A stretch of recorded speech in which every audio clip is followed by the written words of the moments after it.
नमस्कार। बड़ी बात में आपका बहुत बहुत स्वागत है। बड़ी बात के अंदर ऐसी बातें होती हैं जिसके अंदर बड़ी से बड़ी बातों को बड़ी नाजुक तरीके से अपने अपने नेता अपनी अपनी तरीके से कहने की कोशिश करते हैं, लेकिन उसके बीच में एक बड़ी बात निकल कर आती है जो जनता को सीधे सीधे सरोकार रखती है। आज उसी पर बात करने के लिए हमारे साथ हैं सुरजेवाला साहब। कांग्रेस के प्रवक्ता हैं और हरियाणा सरकार में मंत्री हैं। बार बार ये बताया जा रहा है कि हरियाणा के अंदर और पूरे देश के अंदर कांग्रेस की जो छवि है वो लगातार घटती जा रही है, और उसी पर बातचीत करने के लिए आज हमारे साथ सुरजेवाला साहब हैं। सुरजेवाला साहब, नमस्कार सर। जिस तरीके से लगातार बताया जा रहा है कि चाहे यूपीए की बात की जाए या कांग्रेस की बात की जाए, वो अपनी छवि को लेकर बार बार इफेक्ट कर रहा है, और बताया आंकड़े भी कह रहे हैं कि आपको नुकसान हो रहा है। 2 फेज बाकी है, 100 सीटों के लगभग बाकी है, कांग्रेस हताशा में है। ये बार बार विपक्ष कहता है, सत्ता पक्ष के भी कुछ लोग इस तरीके की बात कर रहे हैं कि हमारा नुकसान हुआ है। आपकी क्या कहना है? देखिए, मोदी जी या भारतीय जनता पार्टी की ये राय हो सकती है। भारतीय राष्ट्रीय कांग्रेस के करोड़ों कार्यकर्ता बहुत उत्साहित हैं। श्री राहुल गांधी जी ने जिस प्रकार से आगे बढ़कर श्रीमती सोनिया गांधी और डॉक्टर मनमोहन सिंह जी के साथ पूरे देश में चुनाव की कमान संभाली है, जिस प्रकार से श्री राहुल गांधी जी ने एक नए भारत के निर्माण की कल्पना, एक नक्शा, विकास और तरक्की का नक्शा, सबको एक स्वास्थ्य के अधिकार का नक्शा, हर सर पर छत का नक्शा और ठोस बातें, रचनात्मक बातें, देश बदलने वाली बातें, देश चलाने वाली बातें, देश चलाने का एजेंडा लोगों के समक्ष रखा है। मुझे लगता है कि समेत मेरे करोड़ों कांग्रेस कार्यकर्ता और लोग भी इस देश के आशावान हैं। सर, जिस तरीके से आप बता रहे हैं, जो आंकड़े गिनाने की कोशिश कर रहे हैं, उसके अंदर एक सबसे बड़ी बात है कि चिदम्बरम साहब भी कहते हैं कि कहीं ना कहीं नुकसान हो रहा है। ये उनका बयान मीडिया के बीच में आता है। उसके बाद आप कह रहे हैं बीजेपी केवल क्यों, अपने नेताओं को क्यों नहीं समझा पा रहे हैं आप लोग कि भाई नुकसान कांग्रेस का किस तरीके हो रहा है? वो तो खुले मंच पर स्वीकार करने को तैयार बैठे हुए हैं कि हाँ हो रहा है। देखिए, 2 बातें हैं। आदरणीय चिदम्बरम साहब बहुत वरिष्ठ नेता हैं, उन्होंने क्या कहा मैंने सुना या पढ़ा नहीं, पर मैं अगर पिछले 48 घंटे की बात करूं तो मैं अर्थशास्त्री तो नहीं, पर एक अर्थशास्त्र का विद्यार्थी ज़रूर हूं। पहली बार 67 वर्षों में हिंदुस्तान परचेज पावर पैरिटी यानी कि खरीदने की क्षमता पर दुनिया में तीसरी सबसे बड़ी अर्थव्यवस्था बन गया है। पूरे यूरोप को, Great Britain, Australia, Germany, France, Italy, इन सब मुल्कों को और जापान जो हमसे आगे था उनको पीछे छोड़कर अमेरिका और चाइना के बाद तीसरे पायदान पर है। करंट अकाउंट डेफिसिट यानी सरकार का जो घाटा है वो जो न्यूनतम मापदंड है उससे नीचे चला गया है। उद्योग और हमारी अर्थव्यवस्था दोनों ऊपर गई हैं। लगभग 400 बिलियन का फॉरेन एक्सचेंज रिजर्व है और अर्थव्यवस्था बेहतर लग रही है।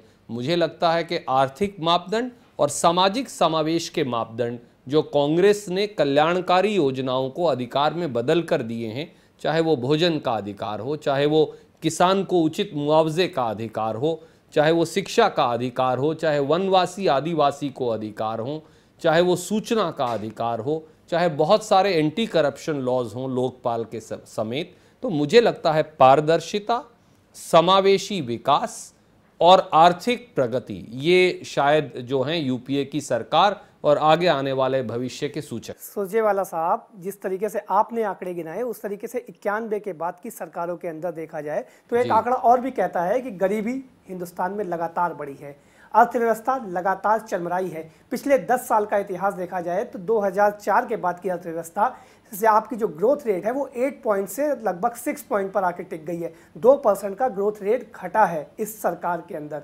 उस आंकड़े को गिनाने में आप जनता के सामने क्यों नहीं जाते कि हाँ कई चीजें में हमें नुकसान भी हो रहा है, हमने खरीदारी बढ़ी है तो हम कर्जदार भी बने हैं, इसको कैसे जनता को इफेक्ट? देखिए, 2 बातें हैं। मुझे लगता है कि कहीं ना कहीं जो पूरा भारतीय जनता पार्टी का प्रचार है, मुझे लगता है कि उसने आपको भी प्रभावित किया है। अगर आप देखें तो पिछले 10 वर्षों में इस बात में टोकना चाहूंगा आपको, क्योंकि आप भारतीय जनता पार्टी का प्रचार कर रहे हैं। ये योजना आयोग का आंकड़े हैं जो कि आपकी ही पार्टी के योजना आयोग की तरफ से प्रस्तुत किए गए हैं। इस आंकड़ों को आप भारतीय जनता पार्टी का प्रचार कहेंगे तो बात अलग है। उन्होंने ही वो बताया था कि 28 रुपए कमाने वाला अमीर हो सकता है। ये आपकी ही पार्टी के आंकड़े हैं। इसमें कोई बीजेपी कोई वो नहीं, बल्कि आपकी सरकार के अंदर का योजना आयोग ये सारे आंकड़े खुद दे रहा है। मैं आपको एक पत्रकार के तौर पर भी, और आप एक नौजवान भी हैं, क्योंकि ये एक युवा देश है, इसलिए इनमें से कुछ बातों का जवाब ज़रूरी देना समझता हूँ। नंबर एक, जब से यूपीए सरकार आई है, एनडीए और यूपीए का अगर आप मापदंड देखें तो यूपीए की पिछले 10 साल की औसत जीडीपी विकास की दर 8.2% है, जो कभी 9% भी रही और आज 6% भी है। हमने सबसे बड़ी आर्थिक मंदी को भी पार किया है। दूसरी बात, 14 करोड़ लोग पहली बार पिछले 10 साल में गरीबी रेखा की दर को पार करके गए हैं। ये अपने आप में आज़ाद भारत में किसी चुनी हुई सरकार का रिकॉर्ड है। नंबर 3, पहली बार 1550 करोड़ मैन डेज महात्मा गांधी नरेगा के माध्यम से 1,55,000 करोड़ रुपया खर्च करके आम गरीब गांव और ढानी में बसे जनमानस तक रोजगार और संसाधनों का हिस्सा पहुंचा है। तो मुझे लगता है ये आंकड़े भी अप्रत्याशित हैं। और 2 आंकड़े मैं और देना चाहूँगा। जब यूपीए सरकार आई तो सेलफोन कनेक्शन थे लगभग 3 करोड़, आज हैं 84 करोड़। ये अपने आप में एक विकास की बढ़ते भारत की दशा को दिखाता है। दूसरा था, हमारा फॉरेन एक्सचेंज रिजर्व था लगभग 182 बिलियन डॉलर जब एनडीए की सरकार गई, आज 300 बिलियन डॉलर से अधिक है। तो ये भी अपने आप में एक आंकड़ा है। मुझे लगता है कि हमें एक व्यापक व्यू लेना पड़ेगा। जिस प्रकार से प्रगति और विकास चंद धनाढ्य लोगों से हटाकर कांग्रेस समावेशी विकास को लेकर गई है आम जनमानस तक, साधारण जनमानस तक, वो भी विकास और प्रगति की मेट्रो से लेकर, पुलों से लेकर, एयरपोर्ट से लेकर, नई ट्रेन से लेकर, नए यातायात के साधन और सड़कों से लेकर, नए उद्योग और धंधों से लेकर, अपने आप में एक लंबी विकास की गाथा है जो यूपीए ने लिखी है। कमियां होंगी, मैं मानता हूं, कोई परफेक्ट नहीं है। बड़ी बात आप फिर से कह रहे हैं कि कमियां हैं। जरूर, कोई जिस व्यक्ति में कमी नहीं वो भगवान बन जाएगा। मोदी जी के तरह हम भगवान की रिप्लेसमेंट नहीं कर सकते। वो जरूर अपने आप को भगवान का स्तुतिगान करवा सकते हैं और अपने आप को भगवान से बड़ा या भगवान का दूत बता सकते हैं।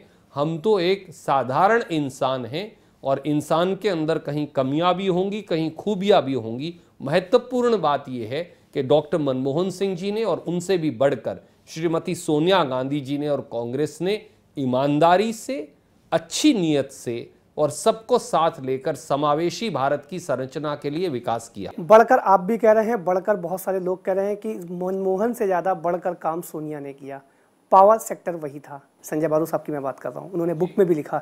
और बुक में लिखने से पहले जब सोनिया गांधी अध्यक्ष थी एक डिपार्टमेंट की जिसके अंदर का सरकार के लेखा जोखा होता था, सरकार को आइडियाज़ दिए जाते थे कि इस तरीके से काम हो, उसमें भी उनके ही एक सदस्य ने इस बात पर रिजाइन दे दिया था कि गरीबी रेखा को गलत तरीके से दिखाया जा रहा है।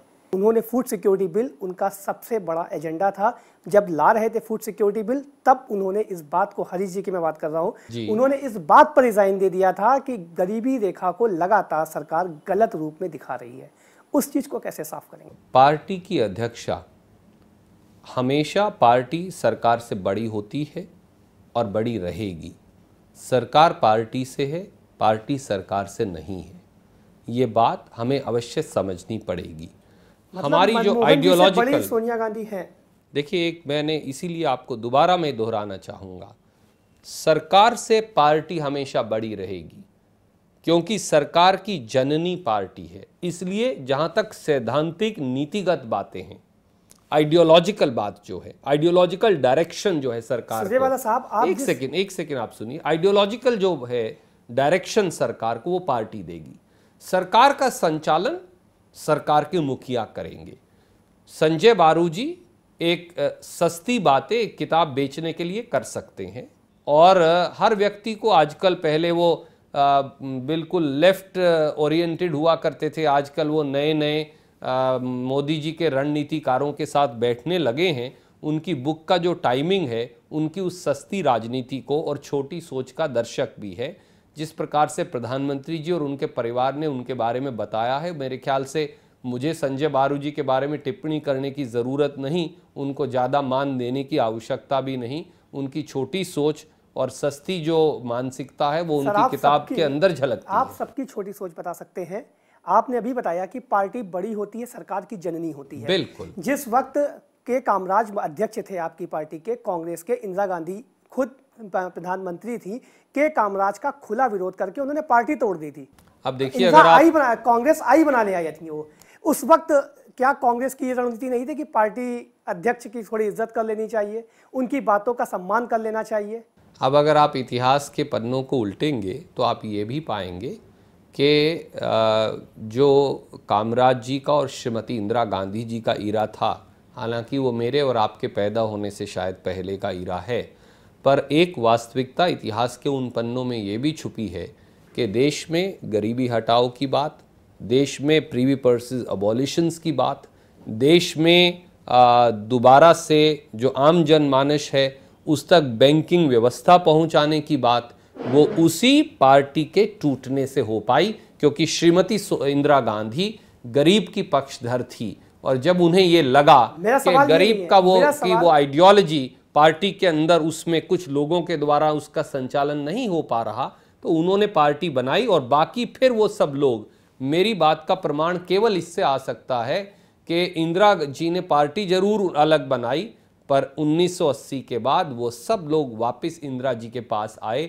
और कहा कि सैद्धांतिक तौर से, आइडियोलॉजिकल तौर से आप सही थी, क्योंकि गरीब और साधारण जनमानस का सशक्तिकरण ही कांग्रेस का नारा है। आप बता रहे हैं कि चलिए 84 के बाद या 80 के बाद लगातार लोग जुड़ते गए कांग्रेस में जो कांग्रेस छोड़कर जा चुके थे, लेकिन अब तो एक ऐसा दौर आ रहा है कि कांग्रेस छोड़कर लोगों का जाना फिर से शुरू हो गया है। प्रधानमंत्री के भाई जा चुके हैं, हरियाणा से कई लोग सांसद और पूर्व सांसद या इस तरीके के लोग जा रहे हैं। आप इसको कैसे रोकेंगे?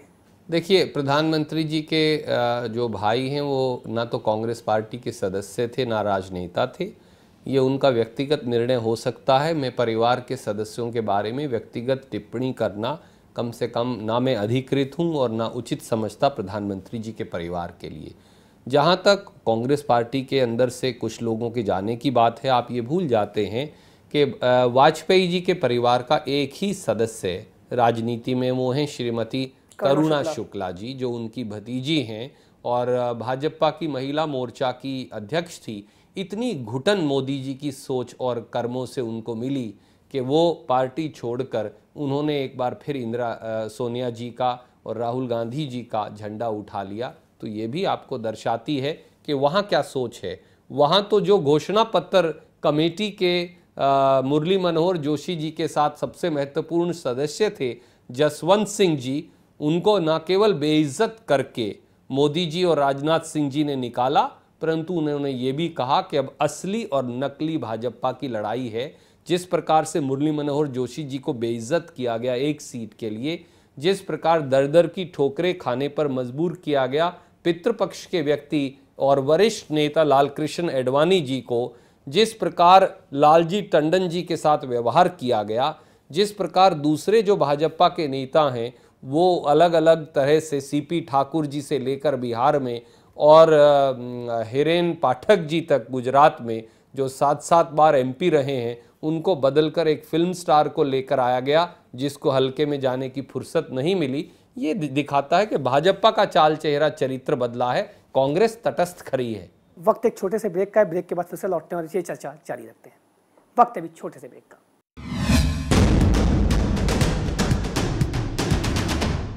ब्रेक के बाद एक बार फिर से स्वागत है। और जो गर्मा गर्म चर्चा थी अब मोदी के ऊपर ले आते हैं, क्योंकि सुरजेवाला साहब बहुत देर से मोदी को टारगेट करने की कोशिश कर रहे हैं। और लेकिन मोदी के ऊपर भी एक कई सवाल खड़े होते हैं कि आखिर कांग्रेस कब तक जासूसी कांड पर खड़ी रहेगी। बिल्कुल सीधा सवाल है कि कांग्रेस को जब कोई हल नहीं निकलता है तो जासूसी कांड का एक कार्ड निकलता है या सांप्रदायिकता का एक कार्ड निकलता है, और वो कार्ड मोदी को घेरने के लिए खड़ा हो जाता है। ये कब तक? मेरे मित्र, मेरा एक सीधा प्रश्न है आपसे भी, एक हिंदुस्तानी के तौर पर। आधी आबादी इस देश में महिला है, मुझसे और आपसे अलग। क्या एक मुख्यमंत्री एक महिला लड़की की जासूसी करवाए, ये उचित है? क्यों आज तक नरेंद्र मोदी जी ने और अमित शाह जी ने कोबरा पोस्ट और गुलेल के द्वारा जो उनके टेप्स रिलीज़ किए गए हैं उनके में उसकी आवाज़ नहीं है? क्यों इसके बारे में कभी जवाब नहीं दिया? क्यों एक लड़की के पीछे एंटी टेररिस्ट स्क्वाड के माध्यम से और गुजरात से बाहर भी करोड़ों रुपया लोगों का खर्च के जासूसी करवाई जा सकती है?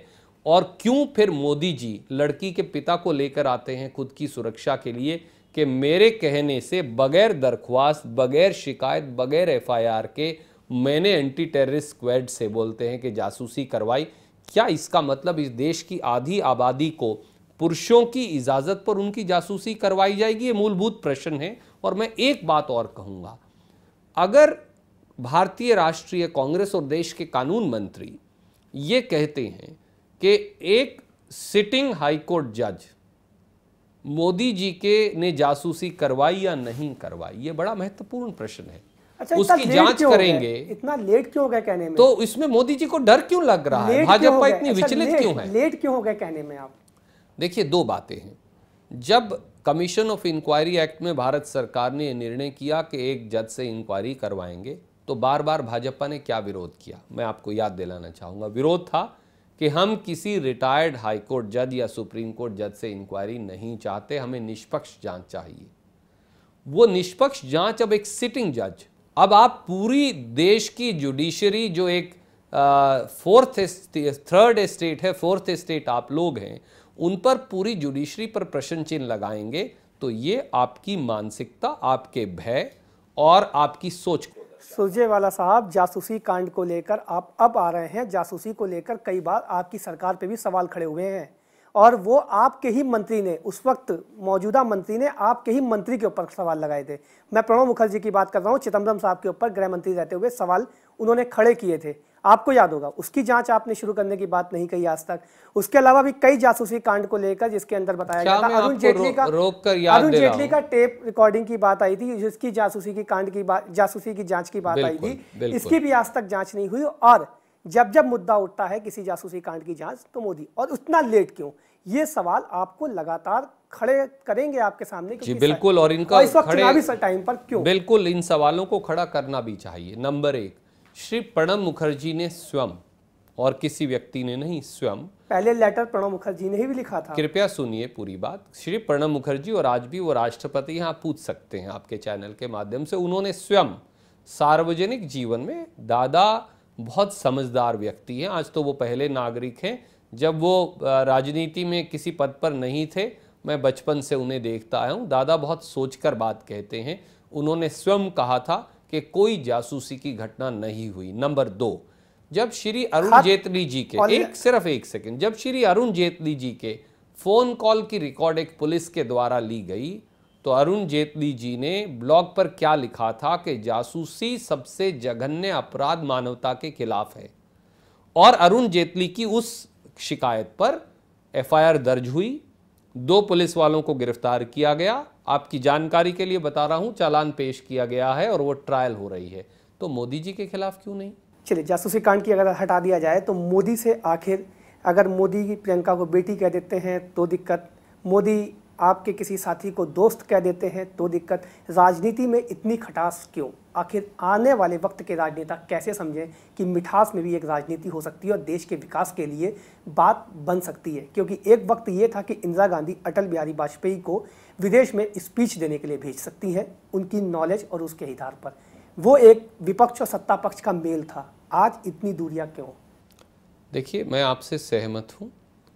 पहली बात, श्री नरेंद्र मोदी जी के आज का ही अगर आप बयान पढ़ें तो उनका बयान ये है कि मैंने प्रियंका गांधी जी को कभी बेटी नहीं कहा। 60 वर्ष का व्यक्ति जब इस तरह का बयान देश के सामने दे तो उसके बारे में क्या समझें? तो पहले तो प्रियंका जी ने भी बोल दिया कि मेरे पिता तो एक ही हैं।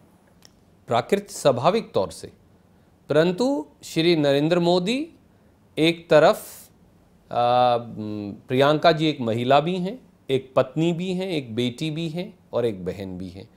उन पर व्यक्तिगत आक्रमण करते हैं, यानी कि मुंह में राम राम बगल में छुरी। दूसरी तरफ वो ये बोलते हैं कि वो बेटी हैं, पर तब भी कन्नी काट जाते हैं इस बात से कि वो बेटी समान हैं कहने से।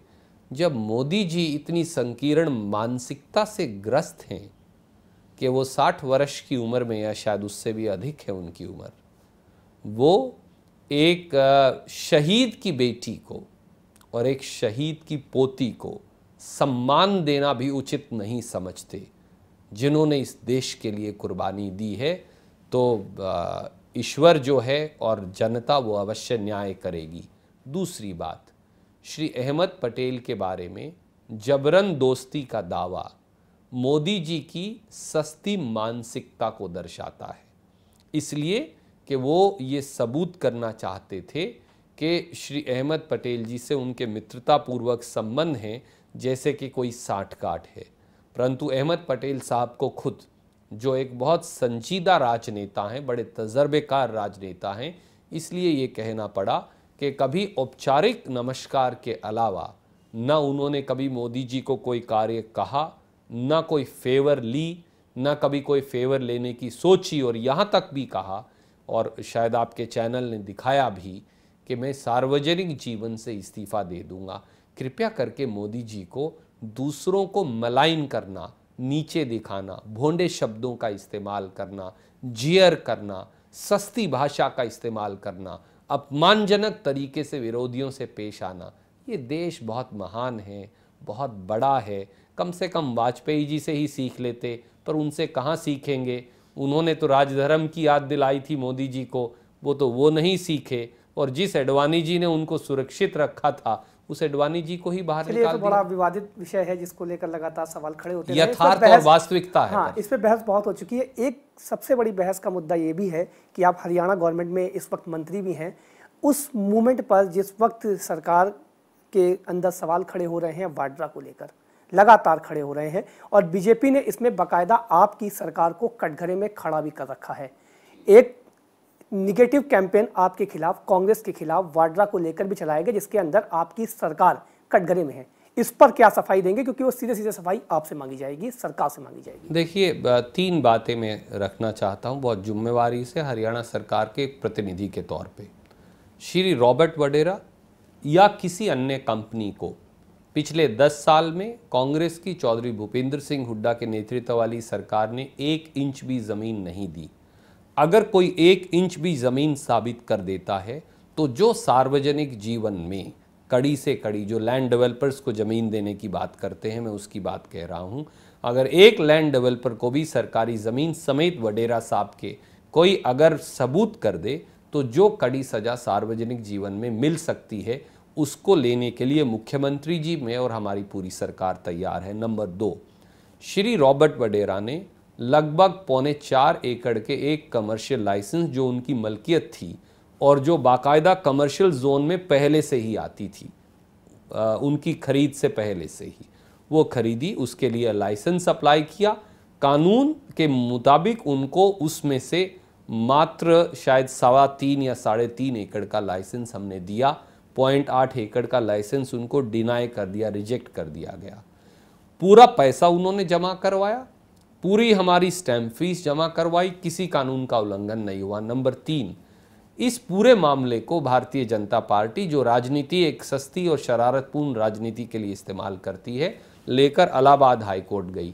30 पन्ने से अधिक के एक डिटेल्ड फैसले से खंडपीठ ने खारिज किया। उनकी तसल्ली नहीं हुई, एक प्रायोजित जनहित याचिका सुप्रीम कोर्ट में कराई गई। सुप्रीम कोर्ट ने उसको चीप टैक्टिक्स बताकर खारिज कर दिया। तो मैं क्या समझूं? आपने इस पर उनको जब इस तरीके से सीडी जारी कर कर उन्होंने पूरा खुला तौर पर आपको बदनाम करने की कोशिश की, तब आपने इसका विरोध क्यों नहीं किया? क्यों नहीं आप सुप्रीम कोर्ट चले गए मानहानि का दावा करने? क्योंकि जिस तरीके से उन्होंने आपको डिफेम किया वो तो बिल्कुल सीधा सीधा था कि वाड्रा के नाम पर डिफेम हो रहा था, पहली चीज़। दूसरी चीज़, एक IAS ने आपके ही खिलाफ सवाल खड़े किए थे, खेमका साहब ने, आपने उनको साइडलाइन कर दिया। क्यों नहीं उस चीज़ों का सवाल का सही से जवाब दिया गया और उनको क्यों इतनी ज़्यादा प्रताड़ना हुई? खेमका साहब ने जो प्रश्न उठाए वो बेबुनियाद थे, गलत थे, फिर भी तो क्या सजा उसकी यही फिर होती भी है? 3 सबसे बड़े जो अधिकारी हैं, या तो ये मान लें कि हरियाणा में सब अधिकारी बेईमान हैं, खेमका साहब ईमानदार हैं, फिर तो शायद वो बात ठीक है। परंतु प्रशासनिक अधिकारियों ने, राजनीतिक लोगों ने नहीं, जो 3 सबसे उचित और सबसे बड़े प्रशासनिक अधिकारी थे, उनकी एक कमेटी बनाई गई। उन्होंने उनके सारे आरोपों की जांच की, बेबुनियाद पाए, कानून के विरुद्ध पाए और अपनी शक्तियों का दुरुपयोग पाया। अगर कोई अधिकारी एक राजनीतिक उद्देश्य से और किसी एक परिवार को बदनाम करने की मंशा से एक एजेंडा चलाता है तो उसकी जांच होनी चाहिए। जांच हुई उन्हें खारिज कर दिया गया। इसमें क्या गलत है? चलते चलते आखिरी सवाल, जिस तरीके से आप बार बार कह रहे हैं कि यूपीए का शासनकाल लगातार बहुत अच्छा रहा है, पिछला 10 साल आपने आंकड़े गिनाए, बड़े पॉजिटिव आंकड़े लगे जो शब्दों में अभी तक हैं, क्योंकि योजना आयोग कुछ और पेश करता है, तस्वीर कुछ और पेश करता है, वो भी आप ही मैंने योजना आयोग के आंकड़े दिए हैं। अगर मैं बहुत जिम्मेवारी से आपके चैनल पर कहता हूं, अगर ये इनमें से एक आंकड़ा भी आपको गलत मिले थोड़ा सा तो जो सजा आप देंगे मैं मंजूर योजना आयोग के थोड़े आंकड़े और भी हैं, तो उस आंकड़ों पर भी अगर निगेटिव आंकड़ों पर भी गौर करें तो वो भी कहीं ना कहीं आपको सवालों के घेरों में खड़े करते हैं। लेकिन इन सबको अगर हटा दिया जाए, आपकी शासनकाल को बहुत अच्छा माना जाए, तो मनमोहन सिंह की वो दौर जो 2009 में था रैलियों का, आज नजर नहीं आता है। स्टार प्रचारक गुम हो गया है, पीछे बैठ गया है, क्यों? मैं ऐसा नहीं समझता। डॉक्टर मनमोहन सिंह जी पंजाब के अलावा हुए बहुत जिम्मेवार राजनीतिज्ञ हैं। आयु के साथ अपनी अपनी शक्ति और सीमा होती है हर व्यक्ति की। जो शक्ति आज मेरे अंदर है हो सकता है 10 वर्ष बाद ना हो। उनका साधुवाद, आशीर्वाद, मार्गदर्शन, सुझाव लगातार पार्टी को भी मिलते हैं, राहुल जी को भी मिलते हैं। आप ये भी कह सकते हैं कि श्रीमती सोनिया गांधी जी ने भी उतनी रैली नहीं की जितनी वो 2009 में करती थी, जो सच है, परंतु आप कभी वो भूल जाते हैं। नहीं, अगर इस बात पर अगर आप तो इसकी बात डॉक्टर मनमोहन सिंह जी, श्रीमती सोनिया गांधी जी, श्री राहुल गांधी जी और पार्टी के दूसरे शीर्ष नेता मिलकर कांग्रेस का चुनाव प्रचार प्रसार करते हैं। सर, इसमें एक आखिरी सवाल, क्योंकि आपने सोनिया गांधी का बात उठाई है, कि इसमें अब की बात का एक नया ही इलेक्शन देखने को मिला है। सभी अपने बेटे की सीट को बचाने के लिए लगे हुए हैं। हुड्डा साहब के ऊपर भी आरोप लग रहे हैं कि रोहतक बचा लो। और 2004 के बाद पहली बार सोनिया गांधी ने अमेठी में रैली की है, 2004 के बाद। ये कोई छुपा हुआ आंकड़ा नहीं है, ये खुला आंकड़ा है कि 2004 के बाद सोनिया पहली बार गई। मैं दोनों प्रश्नों का आपको जवाब देता हूं। दीपेंद्र सिंह हुड्डा एक बहुत सुलझे हुए नौजवान हैं जिन्होंने रोहतक के इलाके की स्वयं सेवा की। उनको अपने पिता का आशीर्वाद तो चाहिए, पर वो अपने पिता पर राजनीतिक तौर से निर्भर नहीं। इस बार उनको स्वास्थ्य कारणों से वो व्यक्तिगत तौर से नहीं जा सकते थे, इसलिए उनकी माताजी और उनके पिताजी ने कुछ हद तक, पर ज़्यादातर समय माताजी और बाकी कांग्रेस के कार्यकर्ताओं ने प्रचार किया। ये हमारी ताकत को दर्शाता है कि वो बगैर जाए भी जीत रहे हैं। जहाँ तक अमेठी का प्रश्न है, अमेठी, रायबरेली, सुल्तानपुर गांधी नेहरू परिवार की कर्म भूमि तो है ही, एक पारिवारिक पृष्ठभूमि भी वहाँ से गांधी नेहरू परिवार की है।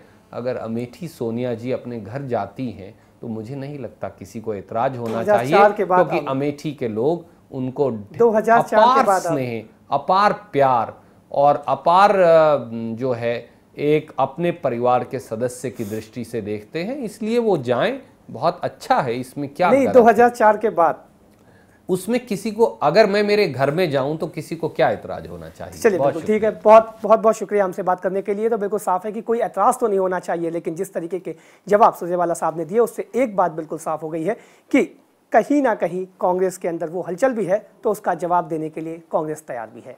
मुझे दीजिए इजाजत। जिया न्यूज़ पे खबरों का सिलसिला जारी है।